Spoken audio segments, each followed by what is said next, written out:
A blinding energy explosion rips across the sky as a warrior howls in agony. This is the destruction waiting at the end of this saga. Master Roshi narrows his eyes behind his orange sunglasses, sensing a storm building on the horizon. Goku freezes mid-bite over a freshly roasted fish, confusion crossing his face as tension snaps into the air. Yajirobe clutches his one-star Dragon Ball necklace, fury boiling as he glares at Goku over the fire. The camera sweeps across jagged cliffs and untouched green fields, a false calm hiding the coming collision. Goku crouches on a rocky perch, studying Yajirobe and the fish below like a predator reading the battlefield. Yajirobe clenches both fists to his chest, bracing for a fight he refuses to back down from. Goku's eyes widen in shock, stunned by the accusation Yajirobe hurls about the stolen breakfast. Goku's confusion is not innocence. It exposes how easily his instincts ignore consequences when hunger takes over. Yajirobe stomps the earth, kicking up a violent spray of dust in raw, boiling frustration. Goku explodes forward with a punch that shatters rock debris as Yajirobe barely twists away. Goku's face hardens with focus before both fighters collide in a rapid exchange of crushing blows. Yajirobe's kick sends Goku rocketing backward into a jagged rock formation, dust erupting on impact. Goku shakes off the collision unscathed, while Yajirobe winces and grips his throbbing nose. Yajirobe stands trembling and breathless, completely spent, as Goku watches him with quiet intensity. Yajirobe's exhaustion here is not weakness. It reveals a fighter who burns everything he has just to prove a point. Symbol soars overhead, clutching a mysterious book, his focused expression hinting at darker orders ahead. Master Roshi stands beside a gleaming yellow spaceship, motioning Bulma and the others toward departure. Launch crosses her arms with a hardened glare, while Puar hangs on Time's every word. Yancha leans heavily on his crutches, his somber gaze locked on the ground as Master Roshi speaks. Launch's expression sharpens with restless energy, a warning that stillness will not last long.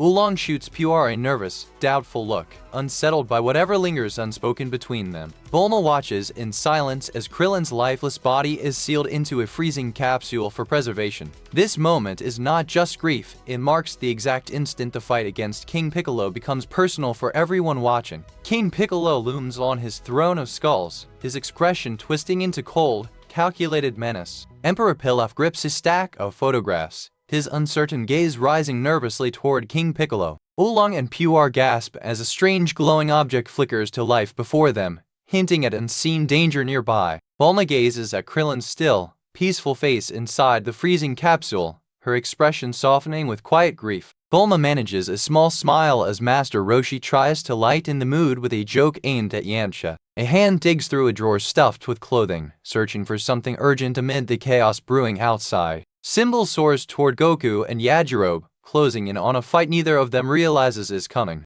Goku jabs a finger at Yajirobe, accusing him outright of conspiring with the monster terrorizing the land. Yajirobe stares down at his Dragon Ball in confusion while Goku struggles to make his suspicion make sense. Goku's accusation is not really about guilt, it shows how deeply Tambourine Shadow has poisoned his trust in strangers. Goku paces in frustration as Yajirobe waves him off with a dismissive, unimpressed shrug. Symbol lands hard between them, his predatory grin spreading as he looms over both fighters. Yajirobe eyes Symbol with wary defiance, refusing to flinch despite the monster's looming presence. Goku's glare hardens as he squares up to fight, with Yajirobe standing firm at his side. Goku puffs out his cheeks in a mocking taunt, daring Symbol to make the first move. Yajirobe shouts threats at Symbol while Goku stays locked in, ready to strike down this new threat. Goku and Yajirobe bicker over who gets to fight first, their rivalry flaring even in the face of danger. Symbol clenches his fists eagerly, itching for whichever fighter dares to challenge him first. Yajirobe bolts up a grassy hill with surprising speed, positioning himself to take on Symbol alone.